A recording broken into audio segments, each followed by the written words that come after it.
మరి యొక్క క్రిస్మస్ దినాన నేను మీ ఎదురుగా నిలబడి వాక్యం చెప్పడానికి దేవుడు ఇచ్చిన గొప్ప అవకాశాన్ని బట్టి నేను దేవుని నామానికి మహిమ తీసుకొస్తున్నాను. ఎందుకంటే ఈ రోజుకి ప్రకటన గ్రంథంలో ఉంటున్న నెరవేర్పులు స్టార్ట్ అయినాయండి. ఎంతమందికి తెలుసో తెలియదో కానీ యాక్చువల్గా నేను వేదాంతం సంబంధించి చదివినవాడిని.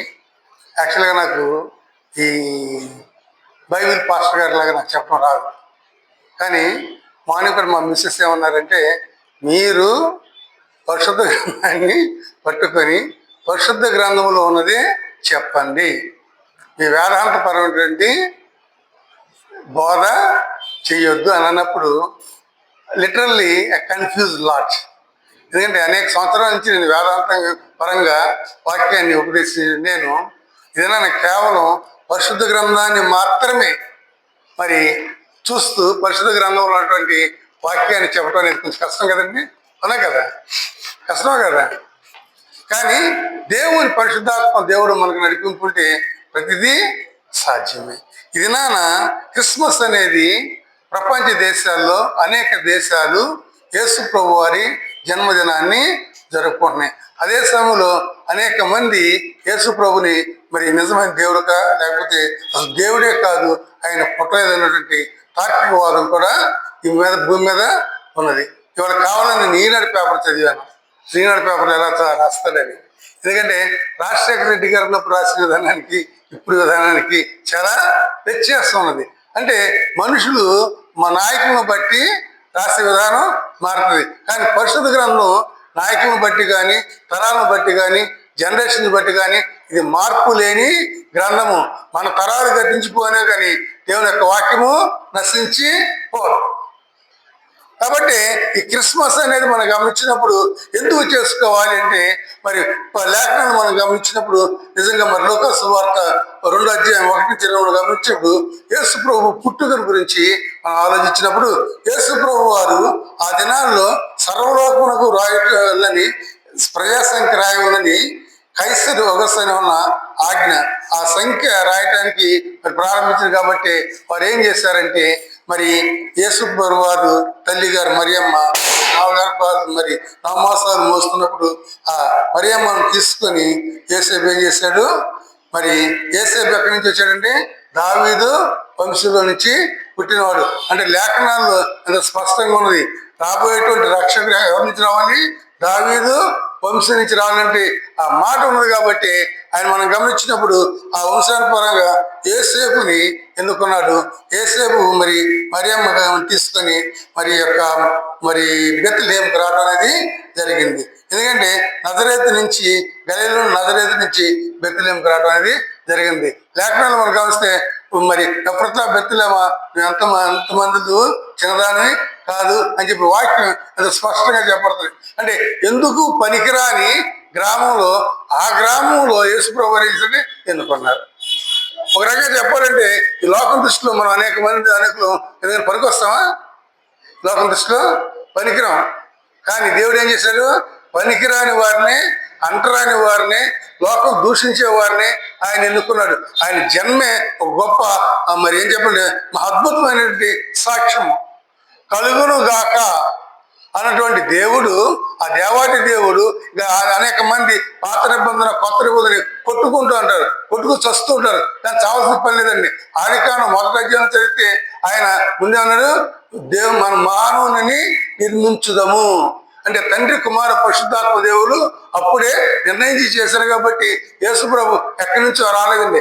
ఆయనే తండ్రి కుమార పరిశుద్ధాత్మ త్రియేక దేవుడు. అంటే తండ్రి కుమార పరిశుద్ధ కాలానుగుణముగా మనిషి మరి ఒక దేవుడు మారుతూ వచ్చాడు, కానీ దేవుడు మారలేదు. దానికి ఉదాహరణ ఏంటంటే మన ఇంట్లో మన పేరు ఒకటి ఉంటుంది, బయట ఒక పేరు ఉంటుంది, రికార్డులో ఒక పేరు ఉంటుంది. అవునా?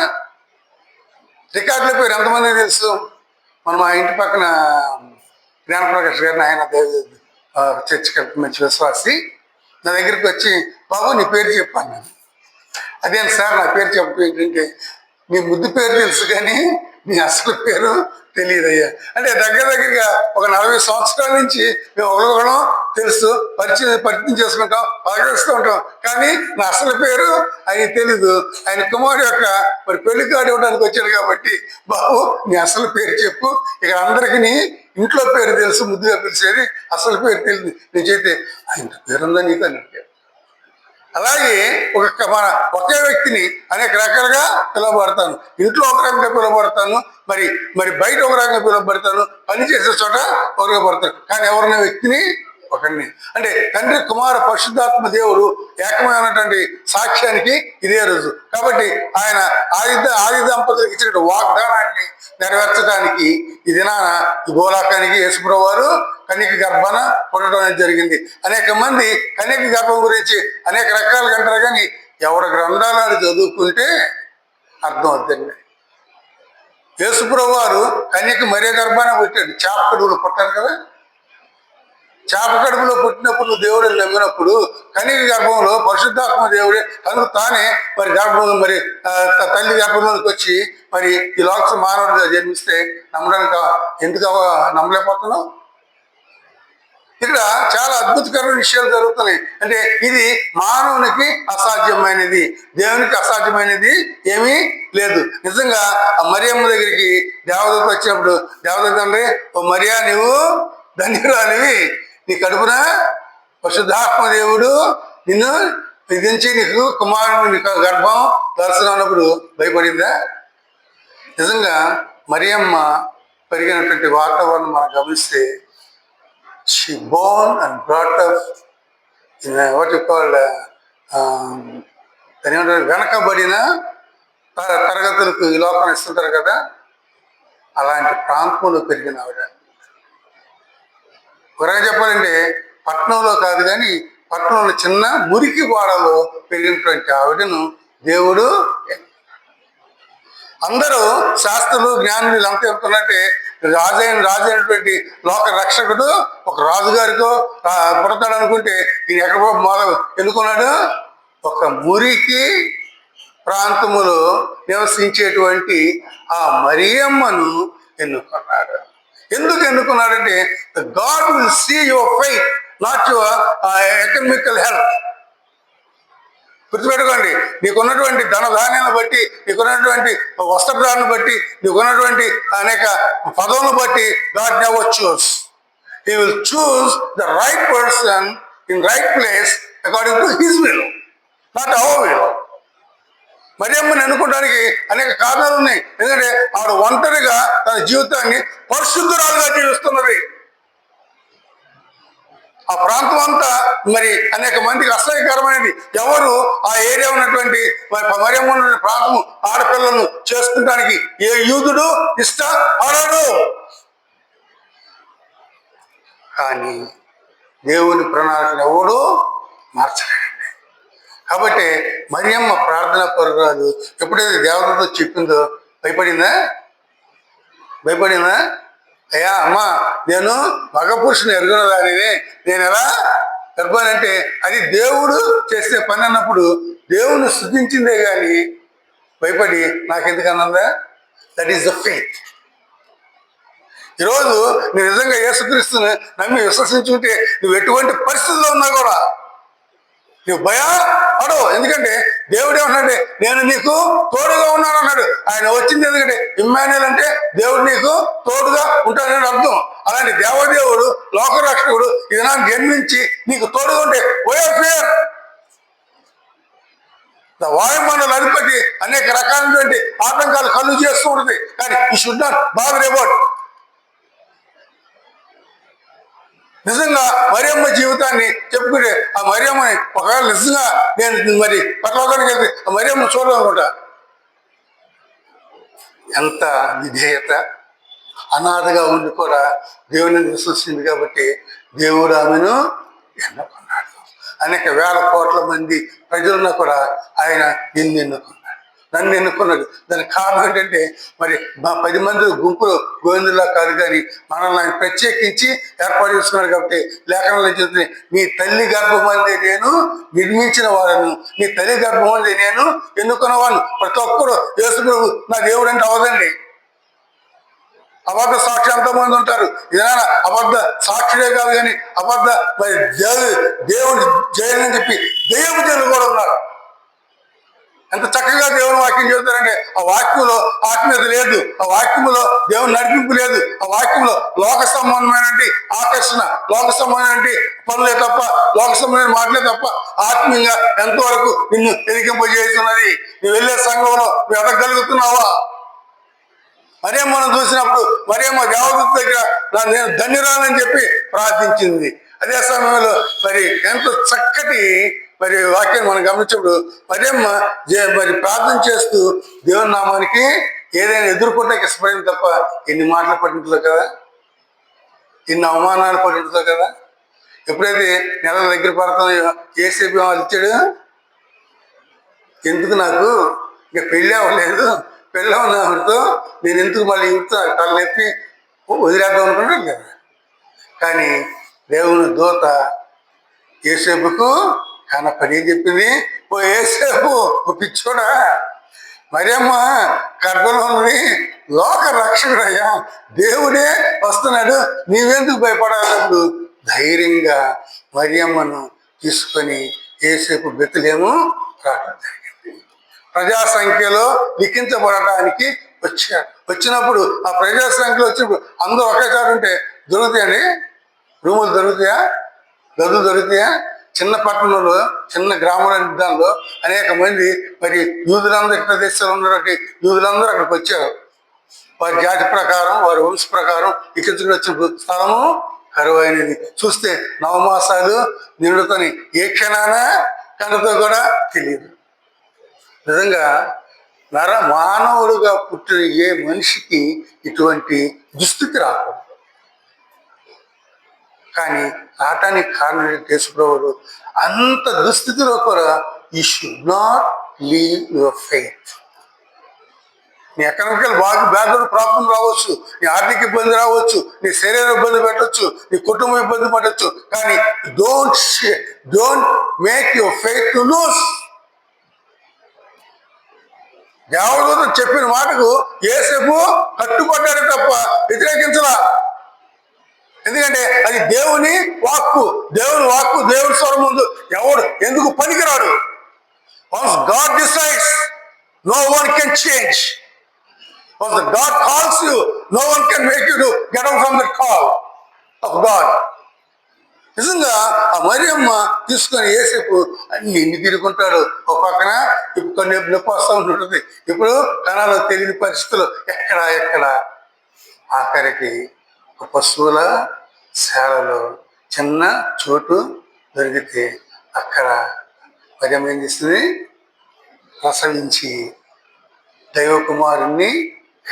కానీ పొత్తు గుడ్డలలో చుట్టి పెట్టడానికి కారణం ఏంటండి? ఎందుకు పెట్టారు? పశువుల తొట్టి. ఆ తొట్టి అనేదండి, ఎవరికైనా ఎంతమంది పల్లెటూళ్ళు పెరిగారు? నాకు తెలుసు, పల్లెటూరులో పశువుల తొట్టి ఎలా ఉండదంటే అందులో అన్నం తిన్న గంజి, మిగిలిపోయిన గంజి అన్నం, ఆకుకూరలు కోసినటువంటి కాడలు అన్ని అందులో వేస్తారా? ఎందుకు? కుడితి. ఆ కుడితి జంతువుకి, పశువులకి ఆహారం. అలాంటి తొట్టి అంటే ఎలా ఉండదంటే చీమలు, దోమలు, అన్ని క్రిములు అక్కడ ఉంటాయి. అలాంటి క్రిమి కీటాల మధ్యలో ఆయన ఎందుకు అంత తగ్గించుకున్నాడు? తగ్గించుకోవాల్సిన అవసరం ఉందా? Because he loves us.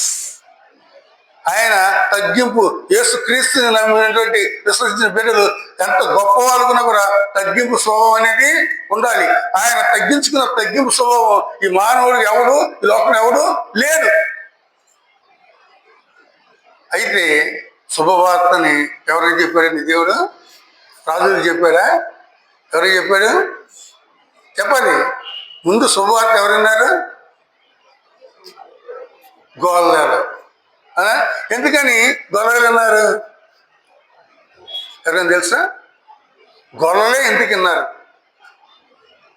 ఎందుకన్నారంటే ఆ సమయంలో గొల్లలు తప్ప ఎవరు మేల్కొలేరండి. అందరూ అలసిపోయి వారికున్న స్థలాల్లో వారు కొడుకున్నారు. కానీ గొల్లలు ఊరికి వెలుపుల, ఊరికి దూరంగా అడవులలో వారి యొక్క గొర్రెలను కాపాడుకుంటూ మరి తోడేల బారి నుంచి కాల్చుకుంటూ వారి కుటుంబానికి దూరంగా ఒంటరిగా వాటిని కాస్తున్నారు. అందుకు నేర్చుకోవడం నేను మంచి గొర్రెల. ఎప్పుడైతే ఈ పశువులు అదే గొర్రెల కాపర్లకు చెప్పారు, దేవదూత వచ్చి, దేవదూత ఒకటి వచ్చింది, చాలా మంది వచ్చారా? చాలా మంది దేవదూత సమూహం వచ్చింది కదా. వచ్చి దేవదూత ఈ గొర్రెలకు చెబుతున్నప్పుడు గొర్రెలు ఏం చేశారు? ఎదురు చెప్పారా? ముందు కొంచెం భయపడ్డారు. కానీ ఎప్పుడైతే దేవుని ఆత్మ దేవదూతలు చాలా మంది ఉన్నాయో, దే గాట్ ద బోల్డ్నెస్.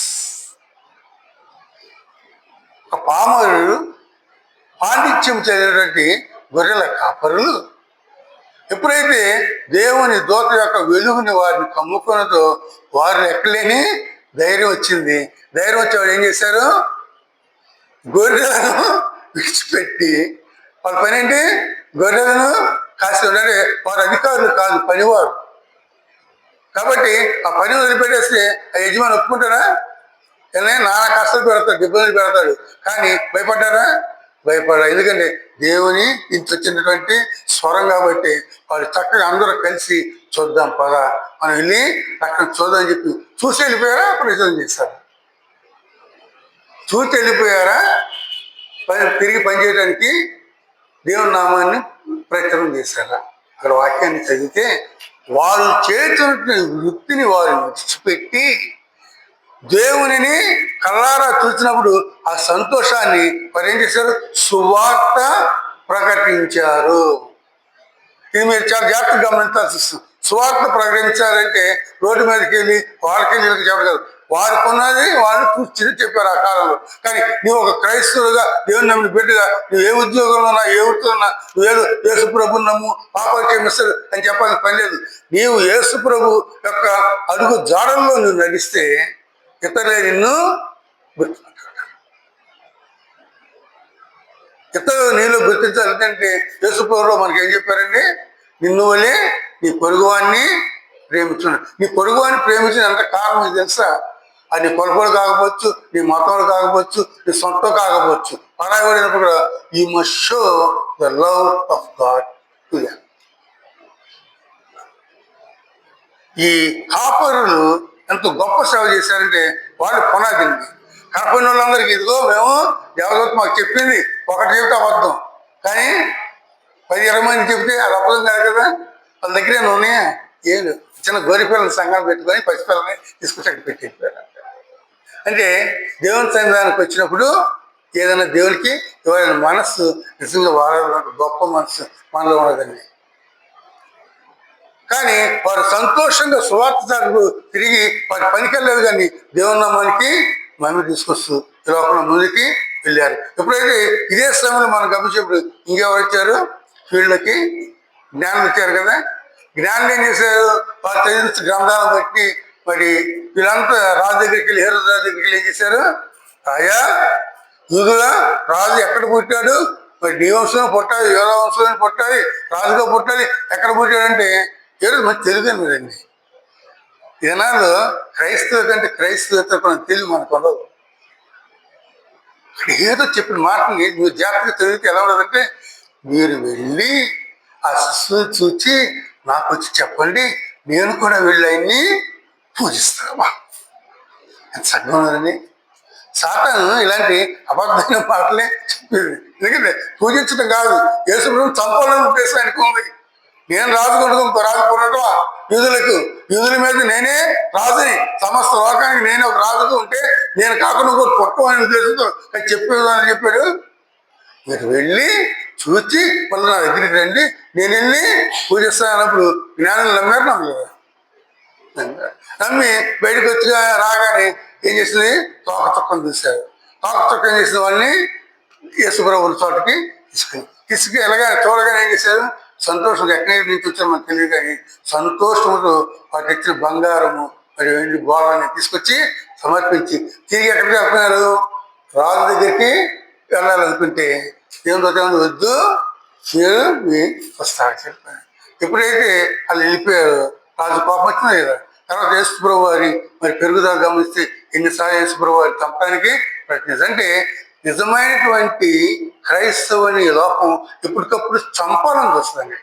అది ఆత్మీయంగా నేను చంపాలని చూస్తాడు.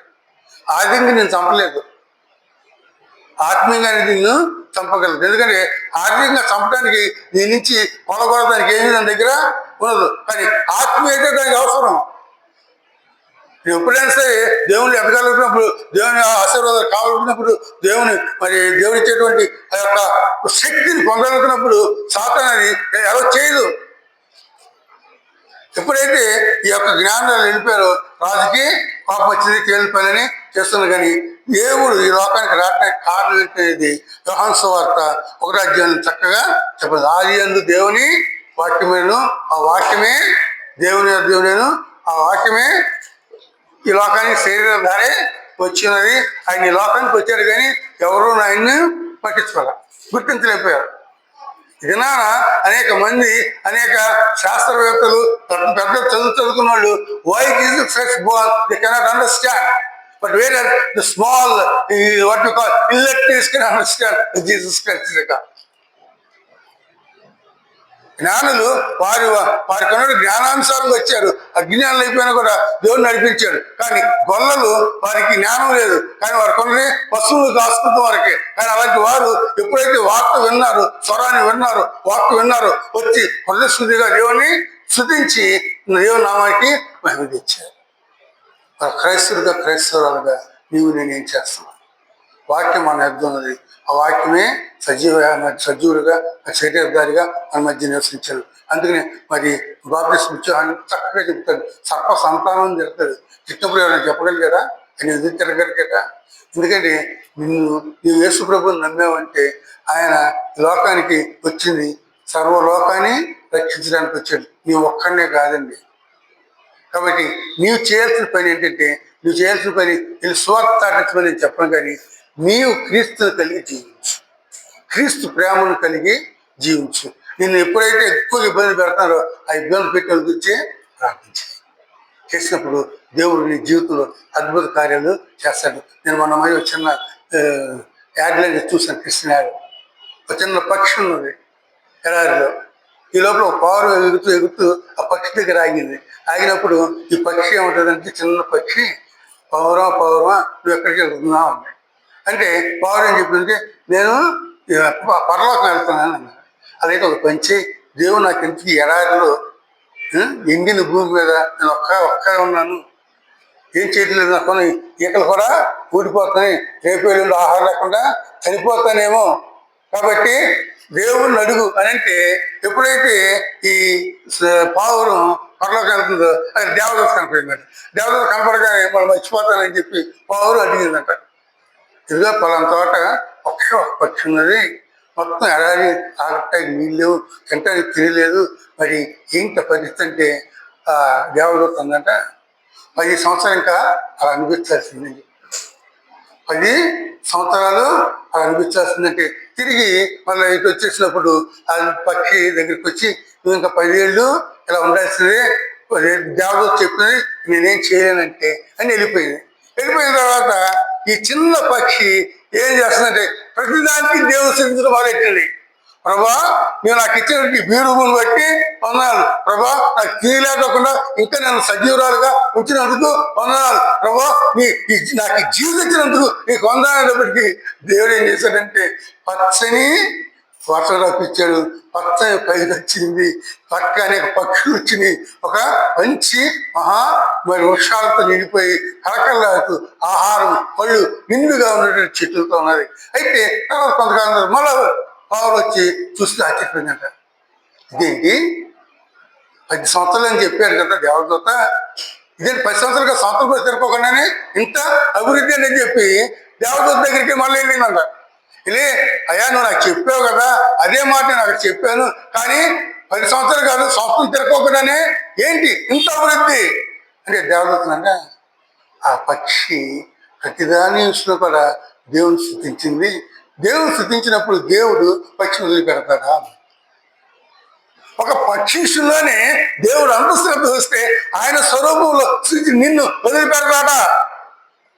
ఈ క్రిస్మస్ దినాన యేసు ప్రభు పుట్టడానికి కారణం నిన్ను వదిలిపెట్టడానికి రాలా, నిన్ను ఆశీర్వదించడానికి వచ్చాడు, నిన్ను ఆత్మీయత ఎదుగుదలకు అందించడానికి వచ్చాడు, నీ జీవితాన్ని మార్చడానికి వచ్చాడు, నీ కుటుంబాన్ని మార్చడానికి వచ్చాడు, నీ సొసైటీని మార్చడానికి వచ్చాడు. అటువంటి కరుణమైనటువంటి దేవుని కలిగి నీవు ఏ రకంగా జీవిస్తున్నావు? రాగద్వేషాలతో ముందుకు సాగుతున్నావా? దేవుని ప్రేమలో ముందుకు సాగుతున్నావా? నువ్వు దేవుని ప్రేమలో పెరిగితే యేసుక్రీస్తు మనకి చెప్పింది ఒకటే, సర్వలోకానికి స్వార్థ సాధించమంటే మనం చేయగలిగిన మంచి చేద్దాం. అనేక మంది మిషనరీలు, అనేక మంది మరి ట్రస్టులు ఏం చేస్తున్నాయంటే అనేక మంది పేదవాళ్ళకి, అనాథులకు కూడు నీడ లేనటువంటి వారికి వారికి నీడను కల్పించి ఇవ్వడానికి కారణం they are not richest people on this earth, they are the poorest people on this earth, but because God blessed them they are doing that. లోకంలోని మిషనరీ మీరు గమనించండి, ధైర్యంగా గమనించండి. వారి లోక సమానంగా పుట్టుకతో కోట్లతో పుట్టినటువంటి వారు కాదు, కానీ వారి దేవుని నామాన్ని అంటుపెట్టుకొని దేవుని స్థితిలో మొదలుపెట్టారు. దేవుడు వారిని ఉపయోగిస్తూ అనేక మందికి మేలుకరంగా ఉంటున్నారు. నీవు నేను చేసిన పని అంటే ఈ క్రిస్మస్ దిన ఏం చేయక్కర్లా, నీకు కలిగింది మేలు కలిగింది సహాయం చేయగలిగినప్పుడు సహాయం చేయి. అక్కడ నీ కులం చూడకు, నీ మతం చూడకు, నీ విశ్వాసం చూడకు. నీ విశ్వాసం ఏంటంటే దేవుడు ప్రేమించమన్నాడు, లోకానికి ఆయన ప్రసారమాటి. ఎలా దేవుని సువార్త మనం జీవించే విధానాన్ని బట్టి 10 మంది దేవుని బిడ్డలారా మన జీవితాలను దేవునికి సమర్పించుకున్నాం, దేవుని ఎదుగుదాం. వాక్య నిమిత్తము పైన పాట పాడి ప్రార్థన చేస్తాం.